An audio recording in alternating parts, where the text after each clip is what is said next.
Putin Bharat के दौरे पर आने वाले हैं। शाम को 5 से 6 बजे के करीब वो दिल्ली पहुंचेंगे और पुतिन किसी देश में जाते हैं तो उनकी पर्सनल सिक्योरिटी से लेकर बख्तरबंद सिक्योरिटी उनके साथ तैनात रहती है और ऐसे में सुरक्षा के लिहाज से पुख्ता इंतजाम किए जाते हैं। अगर बात करें उनकी सिक्योरिटी की तो इस बार सिक्योरिटी के लिहाज से कड़े इंतजाम यहाँ पर किए गए हैं।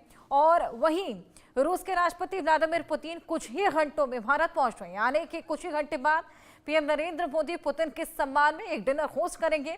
इस मुलाकात का मकसद बायलैटरल स्ट्रेटेजिक और इकोनॉमिक पार्टनरशिप को मजबूत करना है। शुक्रवार को पुतिन की मुलाकात और इसी के बीच में आज डिनर होने वाला है। यहाँ पर रक्षा समझौते से तमाम चीजें हैं जिसको लेकर बातचीत की जाएगी और साथ ही तमाम ऐसी डील्स हैं जिस पर हस्ताक्षर किए जाएंगे और बेहद इंपॉर्टेंट पूरी मुलाकात। वही पुतिन किसी देश में जब जाते हैं तो उनकी पर्सनल सिक्योरिटी से लेकर बख्तरबंद सिक्योरिटी उनके साथ तैनात रहती है। उनके साथ उनके तमाम पर्सनल्स चलते हैं जो कि पहले ही टीम वहां पर पहुंच चुकी है और वो जो तमाम टीम है उसके साथ ही बेहद ज्यादा सख्त सिक्योरिटी है। पर्सनल सिक्योरिटी से लेकर बख्तरबंद कार भी उनके साथ ही लैंड करती है। पुतिन की कार बेहद खास तरीके से डिजाइन की गई है। अगर इस पर मिसाइल अटैक भी हुआ तो अंदर बैठा शख्स जिंदा निकल सकता है।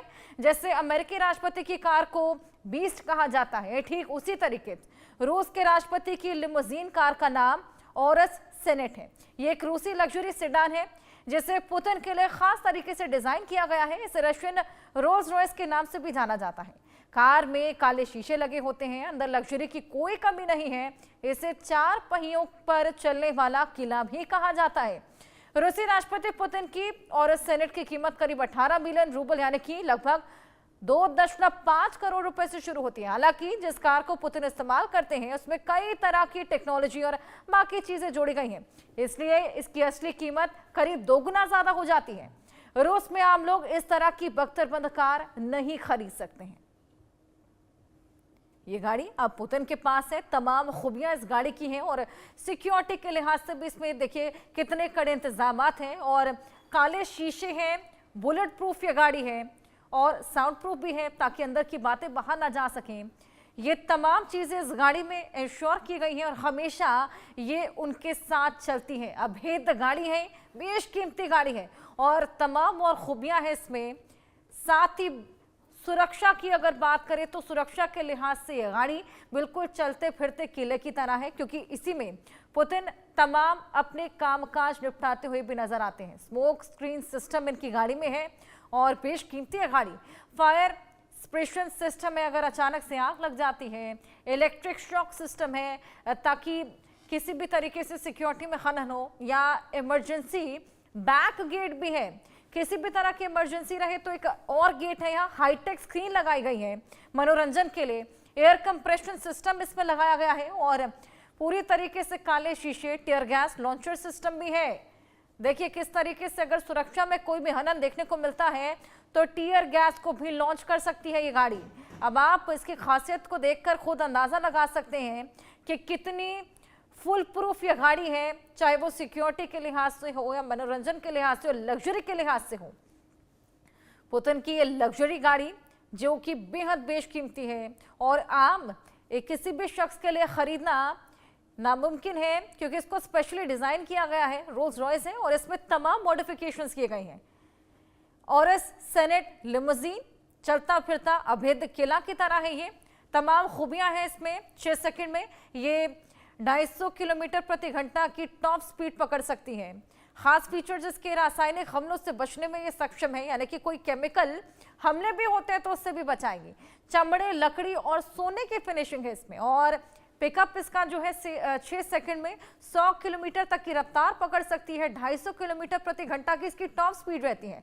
ऑटोमेटिक गियर बॉक्स है इसमें और मैनुअल नहीं है, ऑटोमेटिक है जो कि इसको और कन्वीनियंट और भी आसान बनाती है। ये तमाम खूबियां इस लग्जरी गाड़ी में जो हमेशा ही पुतिन के साथ चलती है और ऑटोमेटिक ये गाड़ी बेशकीमती ये गाड़ी है। 250 किलोमीटर प्रति घंटे की इसकी टॉप स्पीड है और तमाम ऐसी खूबियां जो इस गाड़ी को और भी खास बना देती हैं। चलता फिरता अभेद किला है, क्योंकि देखिए चाहे वो केमिकल से किए गए हमले हो या फिर किसी भी तरीके से किए गए हमले हो, सभी को नाकाम करने में ये पूरी तरीके से खासियतें रखती हैं और कारगर साबित होती हैं। बुलेट प्रूफ है, काले शीशे हैं, साउंड प्रूफ है, मनोरंजन के भी तमाम इंतजामात हैं और साथ ही केमिकल्स के लिए या फिर यूं कहें कि तमाम चीजों को ये दाग भी सकती हैं। आइए और बातचीत इसको लेकर करेंगे, इस गाड़ी की खासियतों को लेकर। हमारे साथ हमारे दो बेहद खास मेहमान पीके सहगल जी और संजीव श्रीवास्तव जी जुड़ गए हैं। बहुत स्वागत है आप दोनों का। संजीव जी, सबसे पहले मैं आपके पास आऊंगी। पुतिन भारत आ रहे हैं, जो कि अपने आप में बेहद खास हो जाता है, क्योंकि मुलाकातों में रक्षा के लिहाज से, कूटनीति के लिहाज से या फिर दोस्ती के लिहाज से तमाम बातचीतें होने वाली हैं।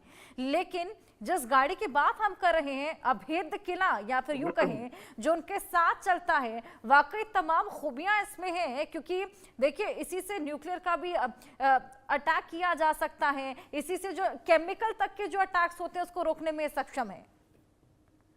जी जी, देखिए, रशिया के राष्ट्रपति व्लादिमीर पुतिन की जो सुरक्षा है वो उच्चतम स्तर की होती है और जो विश्व स्तर की उच्चतम स्तर की सुरक्षा उनको दिया जाना नितांत आवश्यक भी है, क्योंकि वो विश्व के सबसे अधिक शक्तिशाली नेताओं में एक हैं और जाहिर है कि उनके ऊपर सुरक्षा संबंधी खतरे भी हैं। और वर्तमान समय में तो रशिया एक वॉर टाइम में भी है, एक युद्ध रशिया में चल रहा है और रशिया और यूक्रेन के बीच का युद्ध लगातार पिछले 4 वर्षों से जारी है। एक दूसरे के ऊपर रशिया यूक्रेन लगातार हमले करते हैं और जाहिर है कि राष्ट्रपति पुतिन को टारगेट करते हुए विश्व के अनेकों जो उनके एडवर्सरीज हैं, उनकी एजेंसीज, इंटेलिजेंस एजेंसीज लगातार तरह तरीके से वो साजिशें कर सकती हैं। और जाहिर है कि इस सारे स्थितियों को ध्यान में रखते हुए रशिया के राष्ट्रपति व्लादिमीर पुतिन की जो सुरक्षा है वो उच्चतम स्तर की होती है। और उस प्रक्रिया में ये औरस सेनेट नामक ये जो उनकी कार है, जो उनकी प्रेसिडेंशियल लिमोजिन है, वो जाहिर है कि एक बहुत बड़ा रोल प्ले करती है। और जैसा कि आपने स्वयं जिक्र किया कि ये एक 4 पहियों पर चलता फिरता एक अभेद्य किला है और इस गाड़ी के ऊपर गोलियां तो दूर, किसी तरीके का nuclear, biological, chemical, radiological weapon से भी अगर कोई हमला हो जाए तो उससे भी ये इस अभेद किले की थी। लेकिन अब आपको क्या लगता है, इस मुलाकात के बाद रिश्ते और कितने मजबूत होते हुए नजर आएंगे और किस किस को मिर्ची लगती हुई नजर आई? देखिए, भारत और रशिया की जो special and privilege strategic partnership है वो एक टाइम टेस्टेड रिलेशनशिप है और ये जो रिलेशनशिप है, दुनिया में चाहे कितने भी उतार चढ़ाव क्यों ना आ जाए, ये रिलेशनशिप लगातार बनी हुई है। इस यात्रा के बाद भारत और रशिया की ये जो special and privilege strategic partnership है वो हायर ट्रेजेक्टरी को अटेन करेगी, अपने ऊंचे पायदान पर जाएगी। 23वीं इंडिया रशिया एनुअल समिट इसमें होगी और 4 वर्षों के अंतराल के बाद राष्ट्रपति पुतिन भारत आ रहे हैं। पिछली बार वो 6 दिसंबर 2021 को आए थे और उसके बाद रशिया यूक्रेन के युद्ध की वजह से जाहिर है कि वो अपने घरेलू इस युद्ध में पूरी तरीके से एंगेज रहे। लेकिन अब ये युद्ध को समाप्त करने की जो बातचीत की प्रक्रिया चल रही है और ये जाहिर है कि राष्ट्रपति पुतिन ने ये अवसर भारत के यात्रा के लिए भी चुना है। इसके भी अपने मायने हैं, अपने सिग्निफिकेंस हैं और जो कि अमेरिका और वेस्टर्न कंट्रीज को समझने चाहिए। और ये मैं बात लगातार कह रहा हूं कि इस पूरी यात्रा का जो महत्व भारत और रशिया के अपने संबंधों को बढ़ाने के संदर्भ में तो है ही, लेकिन यदि विश्व स्तर की बात करें तो अमेरिका और वेस्टर्न कंट्रीज इस पूरी यात्रा को एक कंस्ट्रक्टिव तरीके से इसका उपयोग कर सकते हैं और भारत के एस्टेब्लिशमेंट के साथ संपर्क करते हुए जो रशिया यूक्रेन के युद्ध को शांत कराने की और सीज फायर की कराने की और पीस डील को कराने की जो कोशिशें चल रही हैं, जिसमें कि अभी भी बहुत सारी अड़चनें आ रही हैं।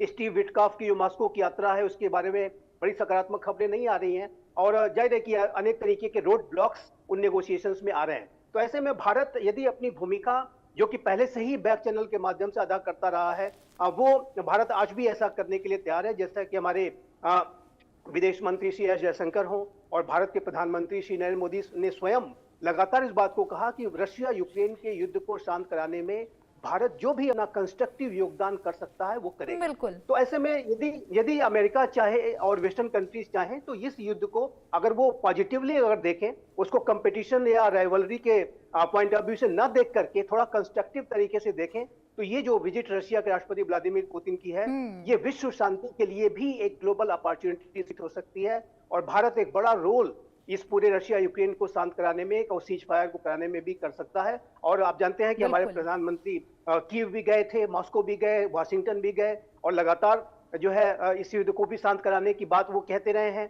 संवाद की बात भारत करता है। प्राइम मिनिस्टर मोदी ने तो एक वर्ड्स ऑफ विजडम, जो कि अभी रशिया यूक्रेन का युद्ध अभी शुरू ही हुआ था 2022 में, इस बिल्कुल समर्थन बिल्कुल संजीव कहा जी, था देखा कि ये जाए तो युद्ध युद्ध का कूटनीतिक युग नहीं लिहाज है। से, रक्षा के लिहाज से, सहयोग के लिहाज से तो ये बेहद खास मुलाकात हो ही जाएगी। लेकिन पीके सहगल जी, अगर बात करें आर्थिक लिहाज से, तो क्या कुछ बेनिफिट होता हुआ यहाँ पर भारत को नजर आएगा? देखो, जहाँ तक पहली बात है, जो ये विजिट है बहुत ही अहम है। इसके बहुत जबरदस्त जियो पॉलिटिकल और जियो स्ट्रेटेजिक इम्प्लीकेशंस है। वेस्टर्न वर्ल्ड, खास करके अमेरिका की, चीन की, पाकिस्तान की बड़ी कड़ी नजर होगी इस विजिट के आउटकम के ऊपर। जियो पोलिटिकली हिंदुस्तान बड़ा क्लियर मैसेज भेज रहा है चाइना को, पाकिस्तान को, अमेरिका को, वेस्टर्न वर्ल्ड को, कि हिंदुस्तान तमाम वो फैसले लेगा जो उसके हित में है। सैंक्शंस और नो सैंक्शंस, हिंदुस्तान किसी प्रकार से अपने स्ट्रेटेजिक ऑटोनॉमी को कॉम्प्रोमाइज नहीं करेगा।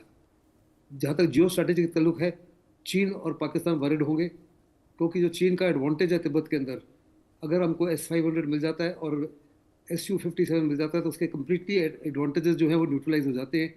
हिंदुस्तान की ताकत जो है बहुत बड़े पैमाने पर बढ़ जाती है। जहाँ तक बाकी चीज़ों का ताल्लुक है, इसमें ट्रेड के ऊपर, एनर्जी के ऊपर बड़े तौर पे बातचीत होगी। हिंदुस्तान और रशिया का इस समय ट्रेड जो है $65 बिलियन है, लेकिन $61 बिलियन तकरीबन रशिया से हम इंपोर्ट करते हैं और एक्सपोर्ट तकरीबन $4 बिलियन है। इसको ट्रेड इनबैलेंस को दुरुस्त करने की कोशिश की जाएगी, और चाहेंगे कि 2030 तक जो है ट्रेड जो है, दो तरफा ट्रेड जो है $100 बिलियन हो, और इतना ज़बरदस्त इम्बैलेंस ना हो। साथ ही साथ जो है छोटे मॉड्यूलर न्यूक्लियर पावर प्लांट्स भी हम चाहते हैं, ताकि हमारा जो रिन्यूएबल एनर्जी का हम चाहते हैं, जो क्लीन एनर्जी 2070 तक उस पूरा हो सके। साथ ही साथ बड़े पैमाने पर आर्टिफिशियल इंटेलिजेंस, इलेक्ट्रॉनिक वॉरफेयर और हाइपरसोनिक मिसाइल्स को भी हिंदुस्तान में अंदर बनाना चाहते हैं। इसके अलावा हम चाहते हैं कि S-400 की जो डिलीवरी है, जो 2 स्क्वाड बाकी हैं, उनको अगले साल के मिडल में दे दी जाए। जो हमारे स्पेयर पार्ट्स हमको समय पर नहीं मिल रहे रशिया यूक्रेन की वॉर के, तो उनको तुरंत जल्दी से मिला जाए। साथ ही साथ हम चाह रहे हैं कि S-500 जो एक किस्म से कम्प्लीटली डिफरेंट टेक्नोलॉजी है, डिफरेंट सिस्टम है, वो हमारे देश को वास्तव में सुदर्शन चक्र प्रोवाइड करेगा, जो हमारे प्रधानमंत्री जी का ख्वाब है। और हमारी कोशिश है कि पूरा देश को, हर सिटीज को, हर स्ट्रेटेजिक एसेट्स को हर तक बचाया जाए। फिर Su-57 अगर है, तो अगर देखो चाइना के ने बड़े पैमाने पर तिब्बत के अंदर स्टेल्थ फाइटर्स को डिप्लॉय किया हुआ है। बिल्कुल, जेलोस का सौदा हो भी चला है, और ऐसे में वाकई बेहद ज्यादा वेपनरी स्ट्रेंथ भी बढ़ती हुई नजर आएगी। लेकिन इसी बीच संजीव जी, रोजगार के अवसर भी पैदा होंगे, क्योंकि ये बात भी निकलकर सामने आ रही है कि रूस में 10 लाख भारतीयों को नौकरियां भी मिलेंगी। जी, देखिए, मोबिलिटी पार्टनरशिप भी भारत और रशिया के बीच के जो नेगोशिएशंस हैं, उसका एक बहुत महत्वपूर्ण एस्पेक्ट होगा। और आप जानते हैं कि जो भारत एक युवा राष्ट्र है, और भारत में जो एक स्किल्ड, हार्ड वर्किंग, जो टैलेंट भूमिका निभा सकते हैं, और ये अल्टीमेटली जो हमारा जो पीपल टू पीपल कनेक्ट है, उसको और अधिक मजबूत बनाएगा। वैसे भी आप देखिए तो रशिया में जो भारत के प्रति एक बहुत ही सकारात्मक वातावरण रहता है, और भारत के बारे में रशिया के जो लोग हैं, वो बड़े ही एक सकारात्मक रूप से मित्र की भांति भारत के बारे में अपना कंसिडरेशन करते हैं। और भारत के अंदर भी ऐसा है कि हम रशिया को एक मित्र मानते हैं। भारत की आम जनता से भी बात करें तो रशिया को हमेशा एक अपने फ्रेंड के तौर पर ट्रीट करती है। तो मेरा ऐसा मानना है कि युवाओं को यदि रशिया में रोजगार के अच्छे अवसर मिलते हैं, तो वो अपने टैलेंट का, अपने हार्डवर्क का इस्तेमाल करते हुए रशिया को भी जो है एक बड़ा योगदान दे सकते हैं। और भारत के युवा तो अपने इस तरीके के योगदान के लिए पूरे विश्व भर में जाने जाते हैं, चाहे वो अमेरिका का सिलिकॉन वैली आप देख लीजिए, मिडिल ईस्ट के रीजन देख लीजिए, पूरे विश्व में भारतीय फैले हुए हैं। तो ऐसे में रशिया के साथ हमारी जो मोबिलिटी को लेकर के जो एक पार्टनरशिप है, वो और अधिक सशक्त होगी। और जैसा कि हमारे विदेश मंत्री श्री एस जयशंकर ने मोबिलिटी के ऊपर ही आयोजित एक कार्यक्रम में अभी कल ही इस बात को कहा है कि ये जो एस्पेक्ट है, वो भारत और रशिया के संदर्भ में भी बेहद महत्वपूर्ण होगा। तो ये मेरा मानना है कि इस यात्रा के दौरान जो इंडियन वर्कर्स का किस तरीके से अधिक रशिया में और रशिया के निर्माण और विकास में योगदान हो सकता है, और रशिया में भारत के लिए, भारत के युवाओं के लिए कैसी अपॉर्चुनिटीज हो सकती है, इस बारे में जरूर बात होगी। और ये भी हमारी जो special and privilege strategic partnership का एक बेहद महत्वपूर्ण आयाम साबित होने जा रहा है, इसमें कोई दो राय नहीं।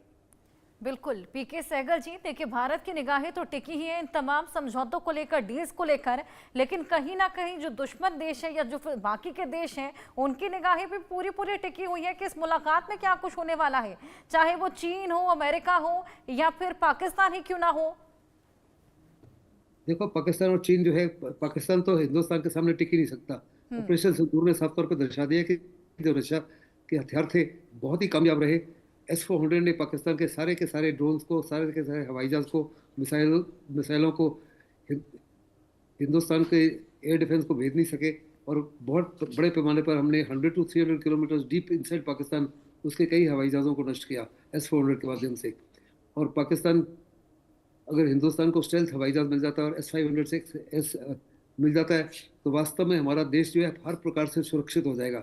लेकिन हमारा जो सबसे बड़ा दुश्मन है वो चाइना है। चाइना के बड़े एडवांटेजेस हैं तिब्बत के अंदर, इन टर्म्स ऑफ उसने 9 से 11 9 एयरफील्ड बना लिए। उसके ऊपर कईयों के ऊपर उसने होतान वगैरह के ऊपर स्टेल्थ एयरक्राफ्ट जो है उनको तैनात किया हुआ है, J-20 और J-35। और उसके जो 9 एयरफील्ड्स हैं तिब्बत में, majority of those airfields are within the range of 500 kilometres. इससे राफेल जो है, ब्रह्मोस जो है, S-500 है, ये चाइना के जितने भी एडवांटेजेस हैं, स्ट्रेटेजिक एडवांटेजेस ओवर इंडिया है, उसको न्यूट्रलाइज करेगा और चाइना के लिए काफ़ी ज़्यादा मुसीबत होगा। हिंदुस्तान जो है अपने आप को हर प्रकार से सुरक्षित करेगा, मजबूत कर लेगा। और हमारी कोशिश है कि जल्दी से जल्दी हम अपने आप को मजबूती प्रदान करें। अगर आपको याद होगा कि तकरीबन कुछ ही दिन पहले हमारे चीफ ऑफ डिफेंस स्टाफ ने साफ तौर पे इंडस्ट्री को बोला, हिंदुस्तान की इंडस्ट्री को जो वेपन सिस्टम सप्लाई कर रहे हैं, कि अगर 1 साल के अंदर आप हमारी रिक्वायरमेंट को पूरा नहीं कर सकते तो wind up your thing and go home, we don't need you. यानी दूसरे लफ्ज़ों में हमारी इंटेलिजेंस एजेंसीज का साफ तौर पे ताल्लुक है, कहना है कि हिंदुस्तान के खिलाफ 2 तरफा हमला हो सकता है कभी भी। अगर अमेरिका इन्वॉल्व हो जाता है, समझ लो वेनेजुएला के साथ में, जिसको मदद मिलेगी चाइना की तरफ से भी, रशिया की तरफ से भी, तो उसका फ़ायदा उठा सकता है चाइना ताइवान के ऊपर हमला करने के लिए और हिंदुस्तान के खिलाफ कार्रवाई करने के लिए। और ये कार्रवाई जल्द भी हो सकती है। ऐसे में हिंदुस्तान को हर प्रकार से जल्द अपने आप को सुरक्षित करना है, और इसमें हिंदुस्तान की बड़ी ज़बरदस्त कोशिश हो रही है कि हम जल्दी से जल्दी हर प्रकार से हम अपने आप को सुरक्षित कर सकें। नॉट अगेंस्ट पाकिस्तान, वो तो हम सुरक्षित ही हैं, but against China as well, क्योंकि हमारा सबसे बड़ा दुश्मन जो है वो चाइना है, ना कि पाकिस्तान। और साथ ही साथ अगर देखो चिकन नेक इलाके में चाइना, पाकिस्तान और बांग्लादेश तीनों इकट्ठे मिल चुके हैं, और बहुत बड़ी जो हमारी वल्नरेबिलिटी है उसका एडवांटेज ले सकते हैं। उसी को निगाह में रखते हुए वहाँ उस इलाके में हम 3 नए बेसेस बना रहे हैं। बिल्कुल पीके सहगल जी, फिर मिलावट तो देखिए देखने को मिलेगी ही। जिस तरीके से अमेरिका ने पहले भी रूस का हवाला देते हुए 50% का टैरिफ लगाया था भारत पर, अब जब ये मुलाकात होगी तो इसके बाद देखना होगा कि क्या रुख अमेरिका का रहता है। लेकिन संजीव जी, इस पूरे एजेंडे में जो 3 अहम बातें हैं, जिसमें से एक है कि भारत के साथ अब सीमाओं से परे रिश्ते बनाए जाएंगे, यानी कि नो लिमिट्स वाले सीमा वाले रिश्ते। अब ऐसे में भारत, क्या लगता है भारत का क्या रुख रहेगा, क्या इसको लेकर मंजूरी देखने को मिलेगी? क्योंकि देखिए आगे चल के अगर कुछ भी होता है तो भारत को हमेशा रूस का ही साथ देना पड़ेगा। जी, देखिए भारत और रशिया के बीच की ये जो पार्टनरशिप है, जिसको हम कहते हैं special and privilege strategic partnership, ये लगातार मजबूत हो रही है। और ये लॉजिस्टिक सपोर्ट एग्रीमेंट के संदर्भ में जो प्रगति हुई है और जिसके की साइन होने की संभावना है, उससे तो भारत का जो रशिया के अनेक जो महत्वपूर्ण उसके जो पोर्ट्स हैं, जो उसके जो बेसिस हैं, वहां तक एक्सेस होगा। आर्कटिक के क्षेत्र तक भारत जाकर के अनुसंधान और विकास के जो कार्य है वो कर सकता है, और भारत ऐसा अवश्य करने का पहले से ही प्रयास करता रहा है। और ऐसे में जाहिर है कि इस संदर्भ में भी आर्कटिक के क्षेत्र में भी जो हमारी जो अपनी योजनाएं हैं, जो अपनी महत्वाकांक्षाएं हैं, उसको भी हम पूरा कर पाने में सफल होंगे। उसमें भी रशिया और भारत दोनों मिलकर के, तरीके से फिलहाल अमेरिका में और यूरोप में एंटी पुतिन एक लहर चल रही है, तो क्या इसका भी कोई खामियाजा भारत को भुगतना पड़ सकता है अगर इस तरह की कोई डील होती है तो? देखिए, अमेरिका ने जरूर एक रॉन्ग कंक्लूजन्स ड्रॉ किए, और अमेरिका ने भारत के ऊपर जो एडिशनल 25% का जो टैरिफ इम्पोज किया, वो बिल्कुल अनावश्यक था और उसका जो एक तनाव भारत और अमेरिका के संबंधों में उस वजह से आया, इसमें कोई दो राय नहीं है।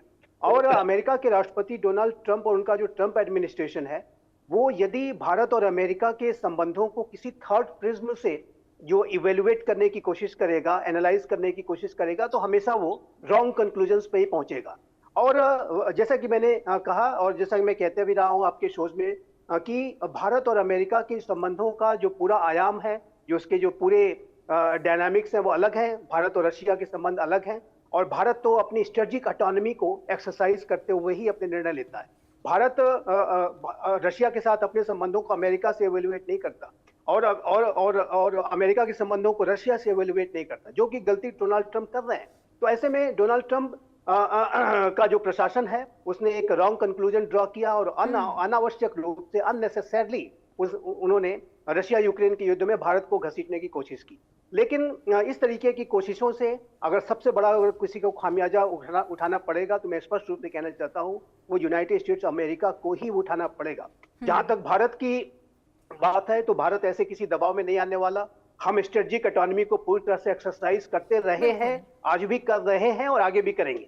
और इस विजिट के दौरान अभी आप देखेंगे कि जिस तरीके के विजुअल्स अभी शाम से आना शुरू होंगे, जब राष्ट्रपति पुतिन यहाँ लैंड करेंगे तो उससे बहुत स्पष्ट हो जाएगा कि भारत और रशिया की दोस्ती यह टूट है, अटल है और इसको दुनिया की कोई ताकत नहीं हिला सकती।